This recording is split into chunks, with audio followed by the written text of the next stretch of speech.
Welcome back to the show. Now we're really excited to have SMU basketball coach Andy Enfield join us. Coach, thanks so much for the time. Thanks. It's summer for the second time for you in Dallas. I hope you've gotten used to the heat, but you guys did certainly bring the heat in the first year of the ACC for SMU, keeping things rolling off of, like we were talking about, the football team rolling in year one there as well. What did you learn about Dallas, SMU, your program here in year one, now that you've maybe had a little bit of time to assess? I learned a lot of people leave the summer in Dallas. It is pretty hot. Yeah. But we don't mind it. I like the heat. Our team is doing very well. SMU, a lot of momentum across the university, especially in the athletic programs going to the ACC. Fortunately, quite a few programs, including our men's basketball team, had successful years in the first season in the league. And so everybody's pumped up here around campus, and we're excited for football to start here in a few weeks. Compared to last year, or I guess looking back a little bit on last year, what were maybe some of the limitations of the team, but then also things that were beyond above your expectations from last year's unit? Well, I think limitations, you don't have the ability to recruit your freshmen because we were at a different school coming in here, and so we had to hit the transfer portal, sign 7 transfers. We did get cement late in the summer. Give our guys a lot of credit. The players that we brought in really bought into the team and the culture that we tried to set here at SMU, and they did a terrific job. And the players that were here last year that are now returning, you get Boopy back, you get B.J. Edwards back, Samet Yigitolu. Year two in your system, what kind of a jump are you expecting from them based on what you've seen? It's nice to have 3 returning starters. You have B.J. Boopy, who made third-team All-ACC. B.J. Edwards was first-team All-Defense. Boopy was third-team All-ACC. Samet had a very good freshman year. It's nice to have continuity. We added 3 transfers. We have 4 true freshmen and 2 redshirts. So we'll be young this year. Half our team will be freshmen or redshirt freshmen, and the other 6 will be experienced guys. We'll rely a lot upon those 3 returnees that we talked about. BJ made the biggest jump, that I've saw last year. What have you seen from him this summer? Are you guys excited to see him take another leap? Yeah, he's improved. He improves every week, every month. He's a completely different player than he was when we first got here last year, and then he's made improvements since the end of the season. We expect him to take another jump and really be a true lead guard in the ACC this year that can put pressure on the defense with his offense and his defense. Yeah, is that the biggest thing from last year? You get some time when Boopy misses some time. BJ's got to play a little bit more point. That probably gives you a nice little teaching, tool moment for him to say, hey, we need a little bit more offense from you too. Yeah, BJ was our secondary ball handler last year. Boopy was our point, and then when Boopy was hurt, he was hurt 7 games, and BJ had to be the primary ball handler. And he's good at either. He's more comfortable now being the primary guy, and has come a long way with his decision making, his assists. He sees the floor at a very high level right now, so we can't say enough about his improvement. One of the, I guess, not talked enough about storylines from last year and Samet, getting here, the first day of school basically. What does a full off season in your program look like for just any of these guys, but for a guy like Samet who got so much experience and time and showed the flashes, he's got to take that next step too. Yeah, Samet had a terrific freshman year. It's hard to average 10 and 6 in a power conference as a freshman. He did that. Yeah. He helped us win a lot of games with the size, his skill sets. He's improved. He has to work on his body, his strength, his quickness, getting his shot off quicker instead of the 4, 5, 6 dribbles, maybe the 1 or 2 or no dribbles at all. Finishing around the rim at a higher level, making his free throws at a higher percentage. But we're very happy with his progression. He needs to have a big year for us if we're going to be successful. And one of the big things from this first year was the recruiting class. A huge historic class for SMU basketball. And you get a guy like a Jaden Toombs, Jermaine O'Neal Jr. and B.J. Davis-Ray and Nigel Walls. For Jaden in particular, he's got the kind of exterior praise in the top 100 status, top 50 status, wherever you look, and could be a guy that could factor in early. Have you kind of seen that a little bit from him early on? I think the 4 as a group are very talented. They play well together. They play very hard. There's no nonsense about them. They compete with their upperclassmen from day one. They have some things to learn, but we're very impressed with their willingness to pick things up quickly and the skill set that they walk in the door with. So they are basketball players. They just love the game. Jaden Toombs has a chance to play a lot of minutes for us this year, as well as the other guys. Nigel just turned 18 July 1st. Jaden turned 18 in May. Jermaine O'Neal Jr., B.J. Davis-Ray are big wings. Jermaine is an incredible athlete, a great defender. B.J. is a terrific shooter. So they all bring something different to our roster that we need.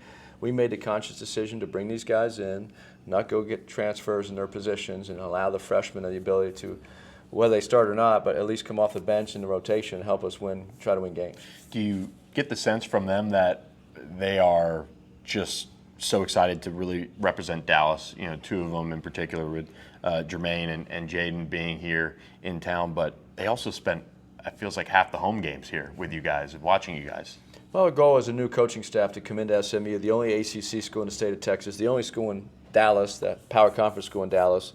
So we try to recruit Dallas kids, B.J. Davis-Ray, Jermaine O'Neal Jr., Jaden Toombs, and then we're fortunate to be able to have Nigel Walls come from Houston. So 4 Texas kids, 4 for 4 for the state of Texas.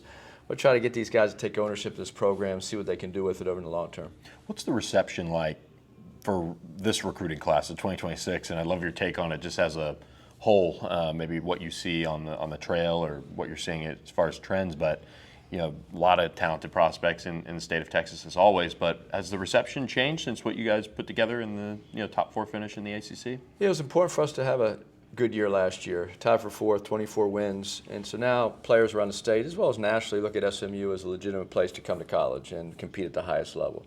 Our success at USC, having 11 guys make the NBA, winning a lot of games, going to a lot of NCAA tournaments, making the Elite Eight, that was good, but that was in the past, and so last year's recruiting class could kind of look at our track record of success, but now the players now want to see SMU be successful. That's why it was so important for our players to have a good season last year, to get that momentum going and keep it.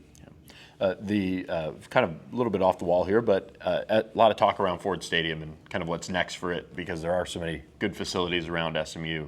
Is there anything that you have on your wish list or anything like that as far as facility improvements? Our administration's been very supportive, I think, with the new Weber End Zone Complex. We redid our locker room. The Pratt family gave a nice gift, and some other families. We redid our locker room. It's incredible. Our lounge, the locker area, our video room. Moody Coliseum was already redone quite a few years ago, and Moody's one of the best places in the country to play, I think. It's loud. Everybody's on top of it. Every seat is a great seat in the house. So we have incredible facilities here. We have our own practice court, our training room, our strength and conditioning program with Curtis Schultz. He was able to make some adjustments to the strength room, and so we're excited. We feel our administration's behind us 100% in the community as well. What's the difference for you personally and some of your coaches too, just not moving and doing all of those things? You got a little bit more time on your hands this anytime you have to move your families, you take a new job, you have to get acclimated to the environment, the new city, and also the new recruiting environment. But our staff is experienced. They've done an incredible job of staying together and then really getting to know the area. Jeremy Hart was big on that. He's from Dallas. He's part of our coaching staff. And the other guys that we brought in came from USC or California, but then Dana Ford we hired, and Dana's been an incredible addition to our staff. Zach Chu was great for us last year. He's now the head coach at Radford. But that staff continuity with Coach Capco, associate head coach, and Jay Morris, and Eric Mobley's been with us, 8 or 9 years now, and Mike Sweat's 9 years. And so that adds up. Kurt Karras was actually played for us, was a video coordinator, and then is now an assistant coach. And that means a lot because you're together with your players and staff many days throughout the season. Yeah. And you have to be able to get along, and you have to be able to have some kind of culture within your program, and they're a big part of, and the reason why we've been so successful. Zach True, saw the news. You guys, sounds like home and home or non-conference matchup coming up here. Yeah, not home and home. We're not going at Radford. Yeah, right. Sorry. Maybe we'll stay there when we play Virginia Tech. Yeah, there you go. Yeah. What any nuggets from the non-conference schedule you could share, and also just how cool will it be for Coach True to bring the guys over here? Yeah, it's great for him to be a first-time head coach. Really excited for him. The Butler at home is a Big East game. That's going to be great. We have some challenging non-conference games to start, but then we play 4 SEC teams in a row. And that's a gauntlet of a schedule with Mississippi State on the road. We play Vanderbilt in the ACC Challenge, SEC Challenge on the road. We play LSU down in New Orleans at the Pelicans Arena, and then we play Texas A&M over here in Arlington in a neutral site. So that's a pretty challenging schedule. Yeah. And, of course, we go into the ACC starting in January. But we did that on purpose. We wanted to try to load up with some challenging games to give our guys a chance to get some quality wins early on. How did the expectations change, if at all, I guess, internally now that you've had a year, you saw success, you got some key guys back, you bring in some new players?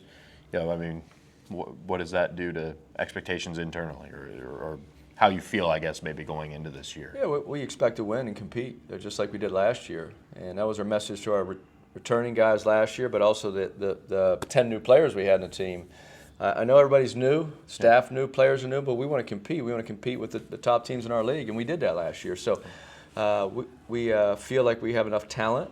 The 3 transfers we brought in, Corey Washington, Jerome Pierre Jr., and Sam Walters, are all experienced guys.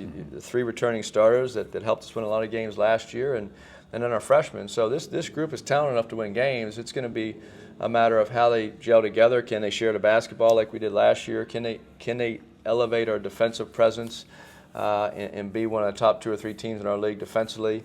And a lot to be determined. That's why we play the games. Exactly. Well, we're looking forward to it being back in Moody Coliseum before we know it.